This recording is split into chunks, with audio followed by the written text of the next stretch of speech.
Hello everyone. आज हमारी unit है fourth unit solid state. Last unit में मैंने आपको लिक्विड स्टेट पढ़ाया था और कॉलाइडल स्टेट पढ़ाया था। आज हम पढ़ेंगे सॉलिड स्टेट के बारे में। सबसे पहले हम इसका इंट्रोडक्शन देखते हैं।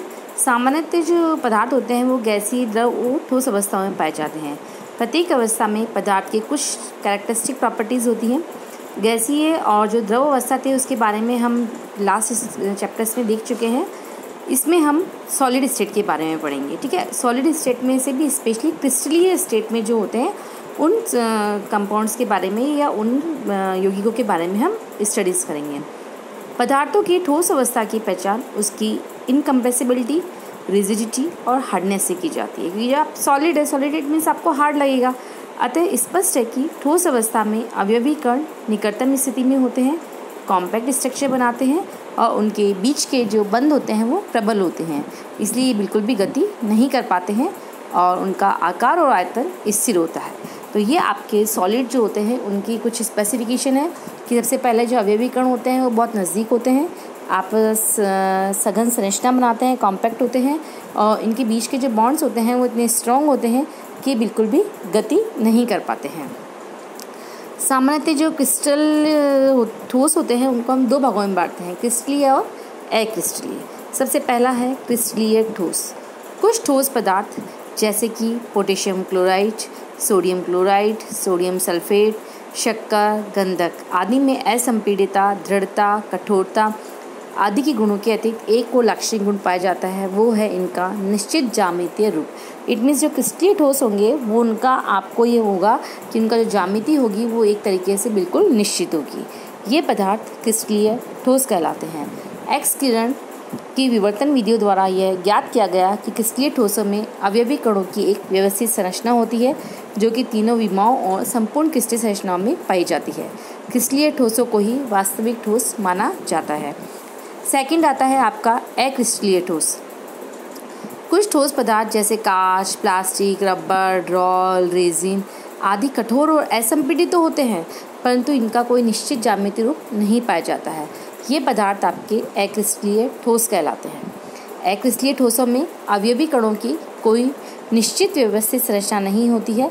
ये कण उसी प्रकार व्यवस्थित होते हैं जैसे कि द्रवों में होते हैं। इसका मतलब उनकी कोई स्ट्रक्चर नहीं होती है, जबकि क्रिस्टलीय ठोसों में आपने देखा कि एक निश्चित ज्यामितीय स्ट्रक्चर होती है। अतः इन ठोसों को अधिक शांतता वाले अधिशीतित सुपर कूल्ड लिक्विड कहा जाता है। तो कई बार आपसे पूछा जाता है कि सुपर कूल्ड लिक्विड किन्हें कहते हैं, तो आपको आना चाहिए सुपर कूल्ड लिक्विड जो होता है अक्रिस्टलीय ठोसों को कहा जाता है।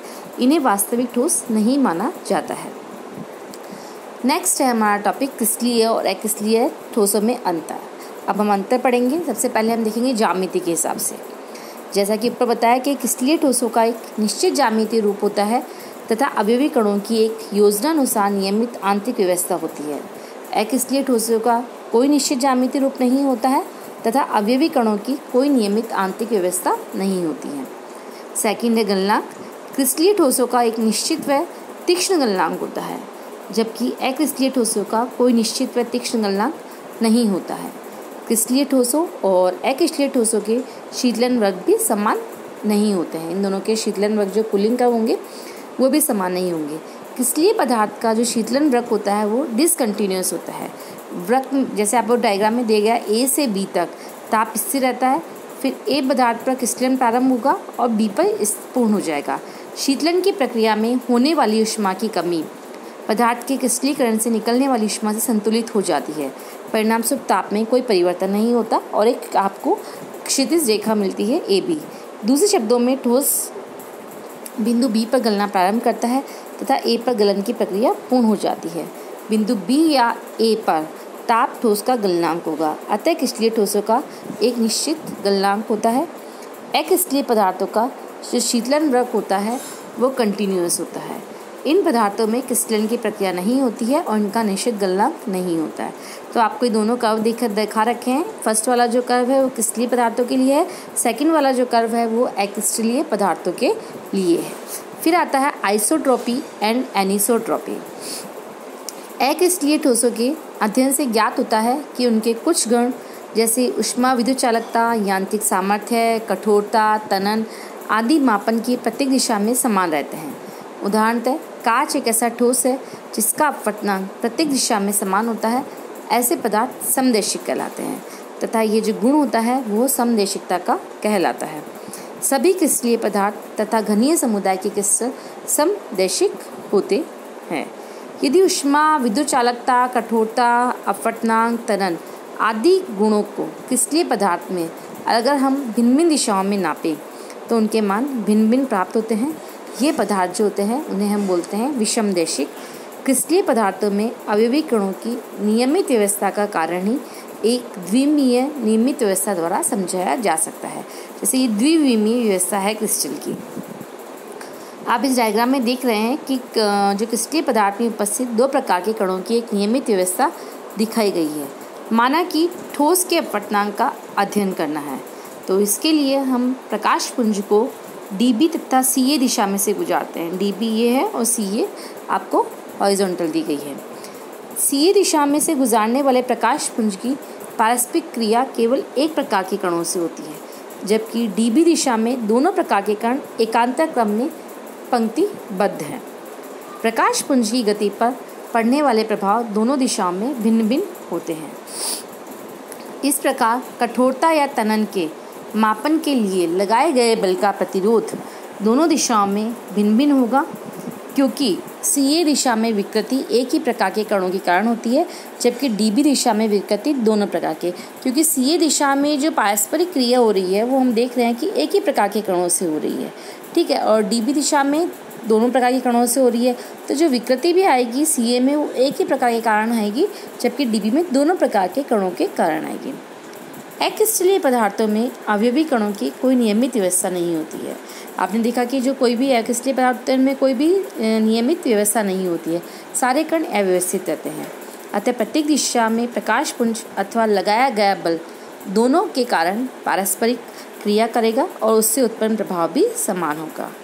क्रिस्टलीय पदार्थों में घनीय संरचना वाले यौगिक अपवाद स्वरूप समदैशिक होते हैं, क्योंकि इनमें कण इतने अधिक व्यवस्थित ढंग से होते हैं कि सभी दिशाओं में अपने अवयव कणों की व्यवस्था में उच्च कोटि की नियमितता होती है। इसलिए इनके भौतिक गुणों के मान भी सभी दिशाओं में समान होते हैं।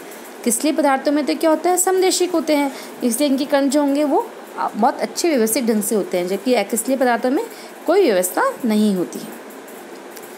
अब आता है हमारा बहुक्रिस्टलीय ठोस। कुछ ठोस पदार्थ चूर्ण या पिंडों के रूप में पाए जाते हैं। बहुक्रिस्टलीय ठोस में क्या आएगा, चूर्ण या पिंडों के रूप में। यद्यपि उनका व्यवहार एक क्रिस्टलीय पदार्थ के समान होता है, परंतु एक अलग कण का अलग से अध्ययन किया जाता है उसके गुण एक क्रिस्टलीय ठोस के समान होते हैं। सूक्ष्मदर्शी द्वारा देखने पर उनकी निश्चित ज्यामिति आकृति पाई जाती है। ऐसे पदार्थ वास्तव में क्रिस्टलीय ठोस होते हैं, परंतु कण इतने छोटे होते हैं कि क्रिस्टलीय दिखाई नहीं देते। होते तो क्रिस्टलीय ठोस होते हैं, लेकिन वास्तव में इनका साइज़ होता है वो बहुत छोटा होता है। उनकी क्रिस्टलीय आकृति केवल सूक्ष्मदर्शी से दिखाई देती है। ऐसे ठोसों को हम सूक्ष्म क्रिस्टलीय या बहुक्रिस्टलीय ठोस कहा जाता है। पिंड अथवा चूर्ण के रूप में छोटे छोटे क्रिस्टल अव्यवस्थित रूप से एकत्रित रहते हैं। इसी कारण पिंड या चूर्ण के रूप में ये ठोस समदैशिकता दर्शाते हैं, जबकि एकाकी जो क्रिस्टल होते हैं वो विषमदैशिकता दर्शाते हैं। तो पिंड या चूर्ण के रूप में यदि कोई ठोस है तो क्या दर्शाएगा, समदैशिकता, और जो सिंगल के रूप में है वो क्या दर्शाएगा, आपका विषमदैशिकता वो आपका दर्शाता है।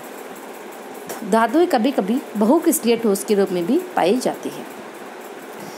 अभी हमने पढ़ा बहुक्रिस्टलीय ठोस के बारे में, अब हम पढ़ते हैं क्रिस्टल संरचना के बारे में। क्रिस्टल जो होते हैं वो एक ज्यामितीय आकृति के होते हैं, और ज्यामितीय आकृति जो होती है वही उनका एक कैरेक्टरिस्टिक प्रॉपर्टी होती है। क्रिस्टल की ज्यामिति, अवयवी कणों का आकार, समन्वयी संख्या, क्रिस्टलीकरण की शर्तों का गुण आदि के अध्ययन के लिए विज्ञान की जो शाखा उन्नत की गई थी उसे हम बोलते हैं क्रिस्टलोग्राफी, क्रिस्टल विज्ञान। क्रिस्टल विज्ञान के अध्ययन के लिए कुछ शब्दों का और अर्थ का ज्ञान होना आवश्यक है। पहला है क्रिस्टल। क्रिस्टल वह पिंड है जो एक निश्चित ज्यामितीय आकृति के लिए आवश्यक समतल पृष्ठों से बद्ध है, उसे हम बोलते हैं क्रिस्टल। फेस जिनसे क्रिस्टल बंधा रहता है, सामान्यतः ये भी समतल होते हैं और एक घनी क्रिस्टल के 6 फलक होते हैं। तीसरा किनारा, जिस पर 2 फलक मिलते हैं, अर्थात 2 निकटवर्ती फलकों का प्रतिच्छेदन किनारा होता है। एक घनीय क्रिस्टल में 12 किनारे होते हैं। अंतराफलक कोण, किसी क्रिस्टल के 2 फलकों के बीच का जो बना कोण होता है उसे हम अंतराफलक कोण कहते हैं, जैसे आपको डायग्राम में दिखाया गया है। घन कोण, वह कोण जिस पर 2 से 2 अधिक फलक एक दूसरे को काटते हैं। किसी भी क्रिस्टल में घन कोणों की संख्या जो होती है वो कैसे दी जाएगी, A = E+2 - F, जहाँ पर F जो है फलकों की संख्या है और E जो है वो किनारों की संख्या है।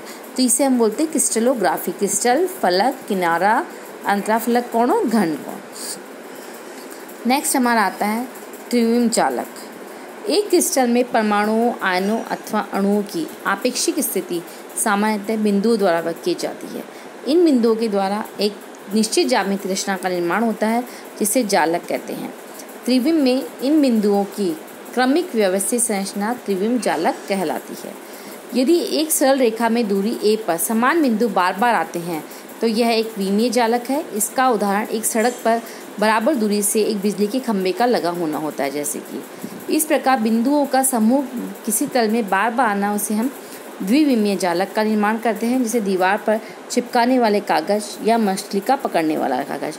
और यदि कोई बिंदु का समय त्रिस्पेस में बार बार आता है तो उसे हम त्रिविम जालक कहते हैं। त्रिविम जालक में जो प्रत्येक बिंदु होता है वो एक समान बिंदु से घिरा रहता है। त्रिविम जालक को तीनों अक्षों पर बिंदुओं के बीच की दूरी और उन अक्षों के बीच के कोण के संदर्भ में व्यक्त किया जाता है। जैसा कि आपको डायग्राम में मैंने बताया है, त्रिविम जालक और एकक कोशिका। त्रिविम जालक और एकक कोशिका में आपने देखा है कि हॉय के अनुसार क्रिस्टल का बाह्य आकार जो होता है वो त्रिविम में अवयवी कणों के क्रमिक व्यू का प्रतिफल है। जो आपकी स्पेस दिखा रखी है त्रिविम जालक पर एकक कोशिका 4 तरह की, एक सिंगल है, फिर इसके अंदर रेक्टेंगल है, फिर क्यूब में है और फिर इस तरीके से इसके बीच में दिया गया है। तो हॉय ने ही बताया था कि जो कोई भी क्रिस्टल होता है उसका जो बाह्य आकार होता है वो त्रिविम में अवयवी कणों के क्रमिक व्यू का प्रतिफल है। इसके आगे का टॉपिक हम नेक्स्ट क्लास में कवर करेंगे।